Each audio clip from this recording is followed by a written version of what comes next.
Madame, Monsieur, bonjour. Des pays africains épaulés par la France et plus que jamais déterminés à donner un coup de fouet à l'opérationnalisation de la force conjointe du G5 Sahel. Le sommet sur la mobilisation des finances qui se tient actuellement à Paris annonce d'ores et déjà la contribution de l'Arabie Saoudite à hauteur de 100 millions d'euros et 30 millions d'euros pour les Émirats Arabes Unis. Nous retrouverons nos envoyés spéciaux pour plus de détails.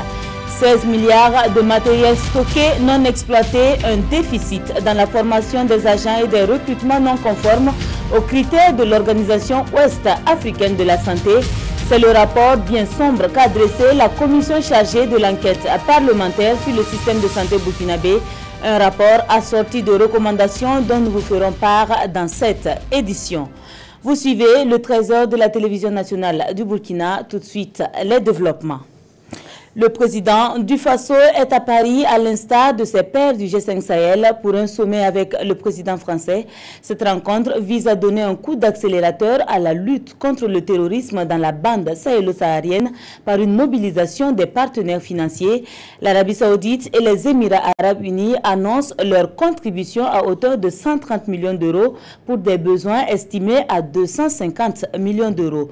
Plus de précisions avec nos envoyés spéciaux, Yacouba Gamenei et Jérémy Sié Koulibaly. Le président Roch Kaboré accueilli par son homologue Emmanuel Macron. Il est le premier chef d'État des pays du G5 Sahel à marcher sur les terres du château de la Selle Saint-Cloud, en banlieue parisienne, devenu le temps d'une demi-journée, le centre névralgique de la réflexion sur les voies et moyens d'endiguer le terrorisme dans la bande sahélo-saharienne. Aujourd'hui, nous avons pu nous mettre d'accord sur plusieurs points. D'abord, une organisation opérationnelle effective avec le secrétariat exécutif du G5 Sahel pour point d'entrée et un commandement unique. Les 5 États du G5 sont convenus de renforcer leurs efforts en priorité sur la zone centre, avec un effort accru qui sera tant quantitatif que qualitatif, illustrant le degré de mobilisation indispensable. Et cet effort consistera en une augmentation des effectifs engagés, un renforcement des postes de commandement, une planification accélérée des opérations avec des objectifs premier semestre 2018. Cet effort accru ne se substitue pas au travail de la MINUSMA, mais nous avons également souhaité ouvrir un travail pour réorienter dans le cadre justement onusien une plus grande implication de tous pour soutenir les forces G5 Sahel. Et nous continuerons à plaider pour que ce soit dans le cadre du chapitre 7, que ces opérations puissent s'inscrire dans la durée, en réorientant une partie d'ailleurs du financement que nous avons mis sur la MINUSMA sur le G5 Sahel. Des chefs d'État et de gouvernement, ainsi que les organisations internationales, sont au rendez-vous de cette réunion, dont l'ambition est de renforcer la participation internationale à la force conjointe du G5 Sahel. Ça a été une réunion très importante, une réunion, j'allais dire même stratégique pour la suite de l'opérationnalisation de la force conjointe du G5 Sahel, puisqu'il y a eu des éléments de commandement qui ont été évoqués, donc des opérations à la fois tactiques et des stratégies, mais aussi des éléments opérationnels. Il y a eu aussi des aspects de structuration juridique de la force conjointe. La réussite du G5 Sahel est aussi tributaire des engagements financiers de la communauté internationale. À la Selle Saint-Cloud, l'Arabie Saoudite confirme la mise à disposition de 100 millions de dollars US pour cette lutte anti-djihadiste. La mobilisation internationale est là et il faut pouvoir concrétiser tout ça au mois de février à travers la réunion qui va se tenir à Bruxelles pour que les engagements soient tenus et que tout de suite aussi, l'une des questions importantes qui a été soulevée, c'est-à-dire comment est-ce que l'argent qui rentre soit disponible tout de suite et puisse permettre aussi à la force conjointe de s'équiper immédiatement. Rendez-vous est donc pris en février 2018 à Bruxelles pour s'accorder sur cette question cruciale du financement du G5 Sahel et donner le coup d'accélérateur souhaité par le président français Emmanuel Macron. Il est tombé hier le rapport de la commission d'enquête sur le système de santé du Burkina. Le tableau n'est pas reluisant avec 16 milliards de matériel stocké non exploité et des recrutements et formations de personnel remis en cause. Le coupable de cette mauvaise gestion n'est autre que le gouvernement selon la commission. Les enquêteurs ont toutefois assorti le rapport de recommandations fortes. C'est ce que nous rapportent Kwala Nebié et Ismaël Diloma Sirima. Le rapport de l'enquête parlementaire sur le système de santé au Burkina, période 2006-2016, peint un tableau peu reluisant. Ce document de 900 pages fait état d'une mauvaise gestion du matériel dans plusieurs structures sanitaires du Burkina. Quand vous allez à l'hôpital Yalgado, un hôpital qui se dit de référence et qui se veut de référence, pour lequel vous n'avez même pas un bon incinérateur. Ça c'est quoi? C'est déjà un problème. Quand vous allez à l'hôpital Yalgado, le plus souvent, c'est des ruptures. Ou c'est les appareils qui sont en panne, ou vous avez les ruptures en réactifs, en consommables, etc. etc. Donc ça ne permet pas de rendre des soins de qualité à la population. Le rapport dénote aussi un manque de formation pour l'utilisation de certains types de matériel. Le mauvais recrutement des agents de santé dans le non-respect des règles de l'Organisation ouest-africaine de la santé a également été relevé. Face à cette réalité, les enquêteurs ont fait des recommandations. Il faut adopter le système solaire, la cellule photovoltaïque, pour équiper désormais toutes nos structures sanitaires de ce système-là, pour nous mettre définitivement à l'abri de ces coupures. Une autre recommandation forte, c'est auditer la Sogemabe. Parce que l'État a mis à la disposition de ces structures pratiquement 27 milliards pour doter nos structures sanitaires de matériel médico-technique de qualité. Les parlementaires en charge de cette enquête espèrent que ce rapport sera transmis au gouvernement pour situer les responsabilités afin de relever le défi dans les structures de santé au Burkina. Des recommandations, l'on ne cesse d'en faire également pour venir à bout de la lutte contre les mutilations génitales féminines. D'autres stratégies sont peaufinées par le Comité national pour les batailles à venir dans le domaine. Cela se fait au travers de sa session ordinaire de l'année 2017, une occasion pour encourager par des lots les acteurs qui se sont engagés. Césaire Carfo et Zalissa Sanfo au compte rendu. 2 décennies de lutte, 2 décennies de plaidoyer, mais les couteaux sont toujours tranchants. Les lames coupent encore et encore et des femmes sont toujours mutilées. Les mutilations génitales féminines ont la peau dure au Burkina Faso. Mais au ministère en charge de la promotion de la femme, l'on est optimiste. Des batailles ont été gagnées. Reste l'ultime combat, l'atteinte de la tolérance zéro pour les mutilations génitales féminines.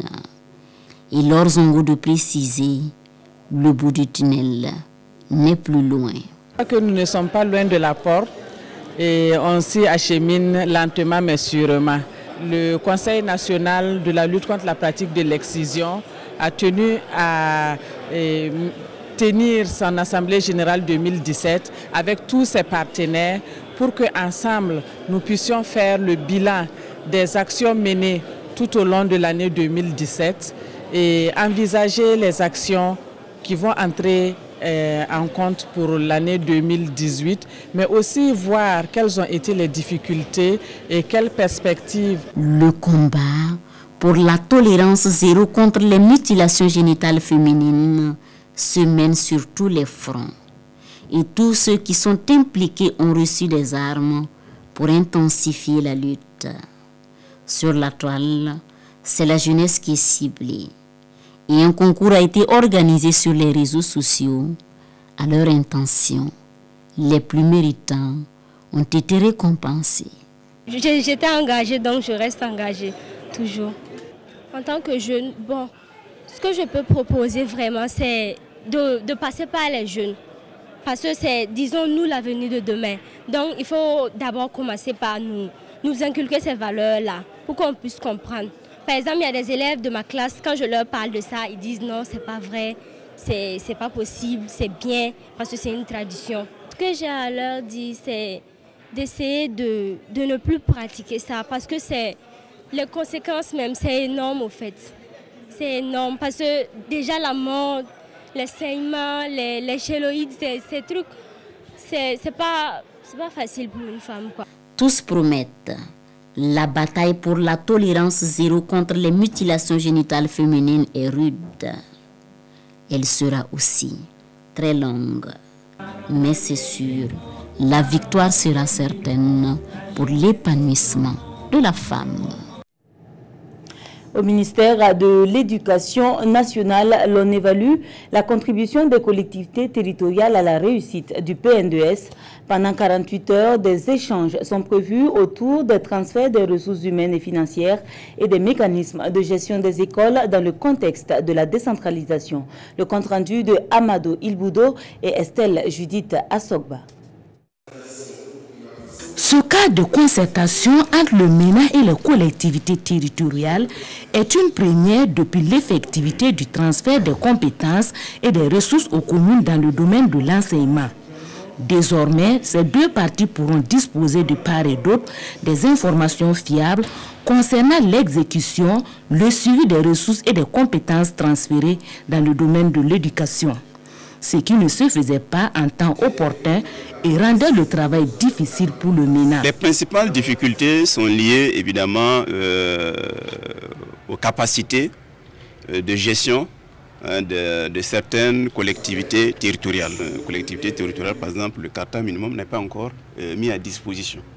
D'autres l'ont réussi, donc il est important de comprendre quelles sont les difficultés qu'ils rencontrent, par exemple, dans la mise en œuvre du dispositif en matière de renforcement de leurs capacités dans ce domaine-là. Ces difficultés et bien d'autres seront soulevées ici par les parties prenantes qui tenteront de les résorber au cours de cette rencontre d'échange. Nous souhaitons qu'il y ait une feuille de route qui permette à l'ensemble des parties prenantes de s'accorder sur une meilleure compréhension, une meilleure vision de comment on gère ce processus qui, comme je l'ai rappelé, il est récent, il est nouveau. Donc certains acteurs ont besoin véritablement d'être mis au même niveau d'information et au même niveau de prise en charge de ce dossier-là. Ce cas de concertation ainsi instauré devrait améliorer la collaboration et la communication entre les deux parties pour un développement harmonieux du système éducatif dans le contexte de la décentralisation intégrale. Le PN2S qui s'est également fixé pour objectif la relance économique par l'accompagnement des microprojets porteurs des femmes et des jeunes. Le gouvernement dans cette tâche est accompagné par le Fonds international pour le développement agricole. Le projet est financé à hauteur de 6 milliards de francs CFA. Mardi dernier, les membres du comité de pilotage du projet Nirtamba étaient sur le terrain pour constater l'impact réel sur les bénéficiaires. Le constat immortalisé par Roger Bembamba et Maxime Zongo. Initiative du gouvernement burkinabé et du Fonds international pour le développement agricole FIDA, le projet Nirtamba couvre les régions du Nord, du Centre-Nord et de l'Est.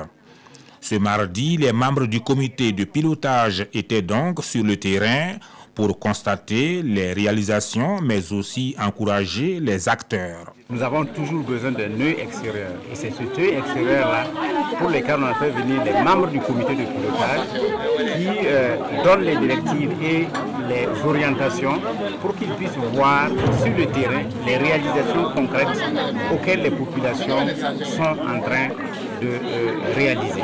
À Bissiga, dans le Sarmatenga, c'est d'abord un micro-projet d'embouche ovine qui a été visité. Le promoteur, le groupement Nongtaba, qui a mis en place un élevage semi-moderne. À Boussouma, toujours dans le Sarmatenga, les femmes de Nessamtenga qui se sont donné la main ont, elles, monté un micro-projet qui transforme du savon à base de produits locaux. C'est vraiment une approche à la base, et une approche qui est suscitée par le promoteur lui-même, selon vraiment une démarche qui est assez participative, en ce sens où c'est le promoteur lui-même, sur la base d'initiatives qu'il réalise traditionnellement, qui demandent un appui du projet. Ça peut être un appui du projet en lien avec l'agriculture, les ressources animales et l'environnement. Nertamba, qui a vu le jour en 2014, accompagne les femmes et les jeunes à travers des micro-projets. En 3 ans d'existence, c'est un montant de plus de 6 milliards de francs CFA qui a été mis à la disposition d'initiatives locales afin de soutenir le développement à la base. Bénéficier des financements, oui, mais les utiliser à bon escient passe aussi par la formation professionnelle, une formation valorisée par les journées régionales du ministère de la Jeunesse. Le lancement des activités a concerné pour la première édition la région du Centre-Nord Akaya. Les détails dans ce reportage de Jean-Eudes Bayala et Kadi Sanogo. La coupure du ruban et la visite guidée des centres d'exposition par les autorités régionales du Centre-Nord marque le top de départ du lancement des activités de la première édition des journées régionales de la formation professionnelle. La formation professionnelle est peu connue et ne touche qu'une proportion très insignifiante de la population. Et les chiffres l'indiquent. Sur 100 élèves qui terminent le primaire, seulement 5 vont à la formation professionnelle. Ces journées régionales constituent une occasion pour sensibiliser les jeunes sur les opportunités qu'offre la formation professionnelle et la nécessité de s'y intéresser. Quand vous écoutez l'opinion, on a l'impression qu'on ne se forme professionnellement que quand on a échoué au niveau classique. Alors qu'en réalité, ça doit être perçu comme un choix. Voilà, le choix, n'est-ce pas, de faire un travail de ces 5 doigts, de ces 10 doigts. Et donc, pour moi, ces journées viennent effectivement renforcer la sensibilisation de la jeunesse. La formation professionnelle est considérée comme un puissant levier de lutte contre le chômage des jeunes. C'est une occasion pour les acteurs de faire des partages d'expériences, de sensibiliser la population pour qu'il y ait plus d'engouement vers la formation professionnelle, que nous trouvons actuellement un chemin, une voie plus accélérée vers l'auto-insertion des jeunes. Les journées régionales de la formation professionnelle se tiendront dans toutes les 13 régions du Burkina. Pour la phase pilote en 2017, elles auront lieu dans 2 régions. Il s'agit du Centre-Nord et du Nord. Loin de la Terre, ils ont effectué des expériences en biologie et en biotechnologie. 3 cosmonautes qui regagnent le Bercail après 4 mois à bord du vaisseau Soyuz. Première bouffée d'air frais pour ces 3 cosmonautes qui viennent de passer plus de 4 mois en orbite à bord de la Station spatiale internationale. L'Italien Paolo Nespoli, le Russe Sergei Ryazanski et l'Américain Randy Bresnik ont atterri tôt ce jeudi matin au Kazakhstan à bord d'un vaisseau Soyuz. En 139 jours, les 3 hommes ont procédé à des centaines d'expériences en biologie et biotechnologie. Avant de quitter l'ISS mercredi, Randy Bresnik en a passé le commandement au cosmonaute russe Alexandre Mizourkin. Dimanche, 3 autres astronautes, un Américain, un Russe et un Japonais, décolleront de Baïkonour pour les remplacer à bord de l'ISS. Ils rejoindront les 3 occupants actuels de la Station spatiale internationale, un Russe et 2 Américains, en orbite depuis le mois de septembre. Nos parutions du jour se consacrent à la levée de fonds pour le financement du G5 Sahel et à la demande d'extradition de François Compaoré. La revue de presse est signée Aimé Solange Guigma. François Compaoré et l'affaire Norbert Zongo. Entendu hier à Paris, François ne souhaite pas être extradé vers le Burkina après avoir déclaré qu'il jouissait de la double nationalité ivoirienne et burkinabé, indique l'observateur Palga. Par conséquent, écrit le quotidien, le dossier a été renvoyé au 7 mars 2018 pour être plaidé au fond, soutient Sidoya. La Chambre du contrôle de l'instruction rendra sa décision après cette audience, précise aujourd'hui au Faso. Et il n'est pas exclu, rassure le pays, qu'au terme de la procédure, il soit extradé au Burkina pour répondre des faits qui lui sont reprochés. Mais en attendant, met en garde le pays, ceux qui ont construit des duplex sur le cadavre de Norbert Zongo peuvent à présent avoir le sommeil trouble, car ils seront à jamais hantés par la peur d'être rattrapés par les fantômes des disparus. Autre actualité dans les journaux du jour, la réunion de soutien au G5 Sahel à Paris.